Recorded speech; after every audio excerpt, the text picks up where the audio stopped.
This story, titled, "I Found Out My Partner Has Been Secretly Chatting with Their Ex Online and Tells Me It's No Big Deal, but I'm Struggling to Let It Go," begins with a woman named Emily.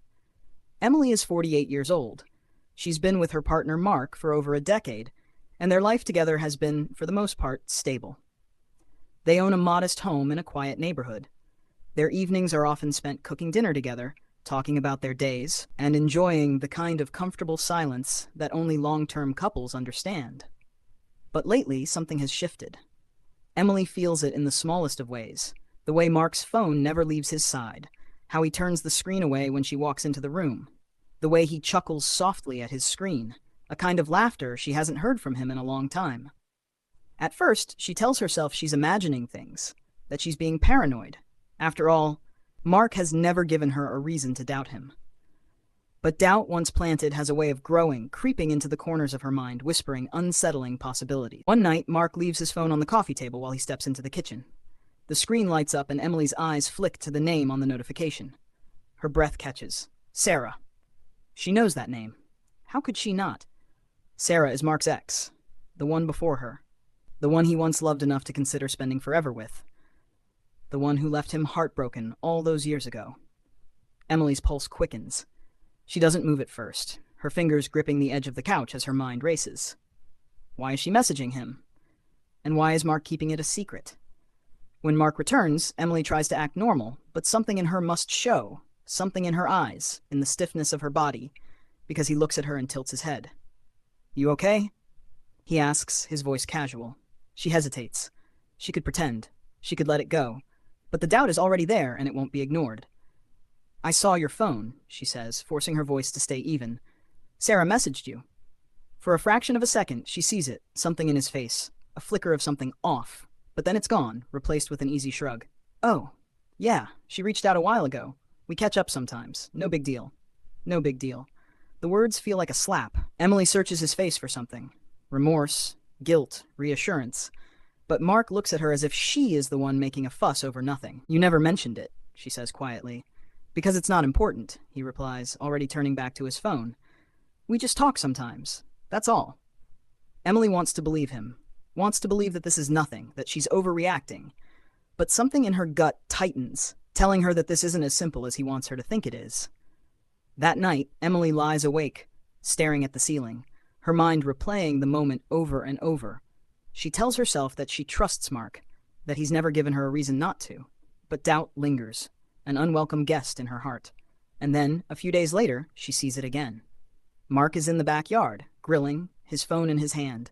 His face is relaxed, a soft smile playing on his lips as he types. Emily watches from the window, her chest tightening. She knows that smile. It's the one he used to give her when they first started dating. The smile of someone lost in a conversation that means something. Something snaps inside her. She can't ignore it anymore. Later that evening, as Mark settles onto the couch, Emily sits beside him. This time she doesn't dance around it. "I want to see the messages." Mark tenses beside her. "What? You said it's no big deal, so show me." His jaw tightens. "Emily, come on, this is ridiculous." But she doesn't back down. "If it's nothing, then let me see." Mark sighs, running a hand through his hair. "It's private." A sharp pain cuts through her chest. "Private," she repeats. "We've been together for 10 years, Mark. We share everything. Why is this private?" He hesitates, and in that hesitation she has her answer. She stands up, her hands shaking. "You're hiding something." Mark stands too, his frustration evident. "It's just talking, Emily. You're blowing this way out of proportion." But it doesn't feel that way. It feels like something is slipping through her fingers, something she can't hold on to no matter how tightly she grips it. She stares at him, searching for the man she thought she knew. "If it's just talking, why didn't you tell me?" Mark exhales sharply. "Because I knew you'd react like this." His words cut deep, a mix of blame and exasperation. Emily takes a step back, her heart pounding. "So instead of being honest, you decided to lie by omission." Mark rubs his face. "It's not lying. It's just not important." But it is important. It's important because it's breaking something inside her. She walks away before the tears spill over, her mind swirling with questions she's too afraid to answer. Why did Mark hide it? What is he really saying to Sarah? And worst of all, has she already lost him? The silence between them stretches for days. Emily goes through the motions, cooking, working, taking care of the house, but the weight in her chest never lifts. Mark tries to act normal, making small talk, pretending nothing is wrong. But she sees the way he keeps his phone close, how he turns away slightly when he checks his messages. It's enough to drive her mad. One evening, as they sit at the dinner table, the tension thick between them, she finally speaks. "Do you love me, Mark?" He looks up, startled. "Of course I do. What kind of question is that?" She swallows hard. "Then why does this feel like betrayal?" Mark exhales, pushing his plate away. "Emily, I told you, it's just talking." But to her, it isn't just talking. It's stolen attention, stolen smiles, stolen moments. She looks at him, her voice unsteady. "Do you talk to her about things you don't talk to me about?" Mark hesitates, and in that small pause, she feels her heart crack. "That's not fair," he mutters. "Sometimes it's just easier to talk to someone who doesn't."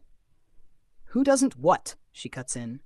"Who doesn't expect honesty? Who doesn't ask to be prioritized?" He groans, rubbing his temples. "You're making this bigger than it is." But Emily shakes her head. "No, I think you're making it smaller than it is." She stands, her legs trembling.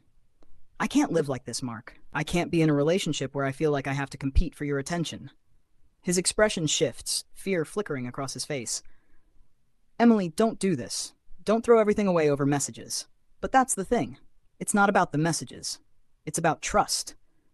And she doesn't know if she has his anymore. At night, Emily packs a small bag and stays at her sister's house. She doesn't tell Mark how long she'll be gone. Maybe he'll realize what he's risking. Or maybe, she thinks with a sinking heart, he already has. And he just doesn't care enough to stop. If this story resonated with you, like, comment, and subscribe.